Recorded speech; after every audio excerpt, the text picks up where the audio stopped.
Absolutely correct answer. So please check your device mid time because I am also having another device. It's audible only. Mr. Ramu, 55 years male, was inserted a Ryle's tube by the house surgeon. Now I want to know whether the tip is in the stomach. What is the ideal method? Can you answer this question? Push, gas, and listen with the stethoscope. Aspirate for gastric juice. It will be green in color. Aspirate for gastric juice and take test for pH. Take X-ray abdomen. Which is the ideal method? Yes, correct. Most of you are correct. All these are used. All these methods can be used. Please remember, when I'm putting a Ryle's tube into the stomach, the Ryle's tube is inserted through the nose. Through the nose, it is going into the stomach. How will I know the tip is in the stomach? Is by means of many methods. Yes, I can aspirate. I will get a gastric juice. If I aspirate and test, the pH will be acidic. If I take an X-ray, I will see the tip is in the stomach on an X-ray. And I can push air and I can listen with the stethoscope. There will be whoosh sound heard. So the ideal method, the question is asking about the ideal method. So the ideal method is we have to take an X-ray. X-ray abdomen is an ideal method you should take to confirm the tip is in the stomach. But we cannot always take X-ray. No? So the another method which we can follow is aspirate the gastric juice and test for pH. Both are good methods. See, aspirate for gastric juice and test for pH. It will be acidic pH. This is enough if I am putting the Ryle's tube for decompression purpose. There are two reasons we put Ryle's tube. I hope most of you know. So one reason for putting a Ryle's tube is for decompression. So if I am putting a Ryle's tube for decompression, aspiration and testing for pH is enough. Okay, if I am expecting to give nutrition, if I am going to feed for nutrition purpose, I should confirm it, double confirm it. It is in the stomach by taking an X-ray. So the gold standard method, if you ask me, the gold standard method is taking an X-ray. But what is ideal method is aspirate and test for pH. So the answer is C or D, but this is a question asked in AIMS already. In that, the choice of X-ray abdomen was not there. I added this X-ray abdomen.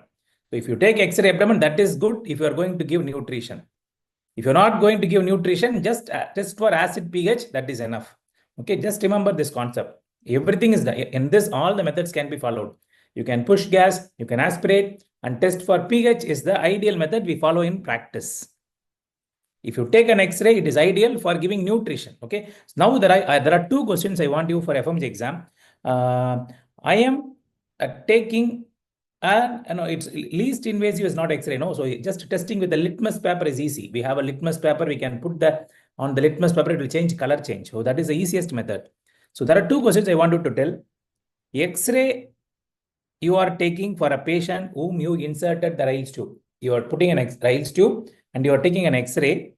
The X-ray shows Ryle's tube in the left side of chest. Can you tell me what is the answer? X-ray shows Ryle's tube in the left side of chest in a newborn baby or in a patient, in an adult patient. So X-ray shows, when I put the Ryle's tube, the X-ray shows the Ryle's tube is in the left side of the chest. What are the causes? What do you think will be the common cause? See, in a newborn baby, such a situation is because of congenital diaphragmatic hernias. In adults, it is because of diaphragmatic hernias. So congenital diaphragmatic hernias, and in adults, it can be due to traumatic diaphragmatic hernias. So please don't forget, this is a very simple MCQ clinical question. When I take an X-ray, why in an X-ray, the Ryle's tube is in the left side? Please understand, this is the patient. When I put the Ryle's tube has gone to the stomach, but stomach has already gone into the left side of the chest because of the herniation. This is the stomach here. Therefore, when I put the Ryle's tube will go into the left side of the chest. Don't forget this MCQ. Very good, Dr. AM. Congenital diaphragmatic hernia is absolutely the correct answer in a newborn. One more question. I am putting the Ryle's tube through the nose. It is coming out of the mouth in a newborn baby. Coiling of Ryle's tube. When I'm putting a Ryle's tube, it is coiling out. Coiling of Ryle's tube. Where will you get? Coiling means nothing but I am putting through the nose, it is coming out of the mouth. It is called as coiling. That is seen in congenital tracheoesophageal fistula and atresia of the esophagus. So congenital tracheoesophageal fistula and atresia. Very good, Dr. Sam. That is absolutely correct. So these are two important questions related to Ryle's tube. Don't forget this. Okay.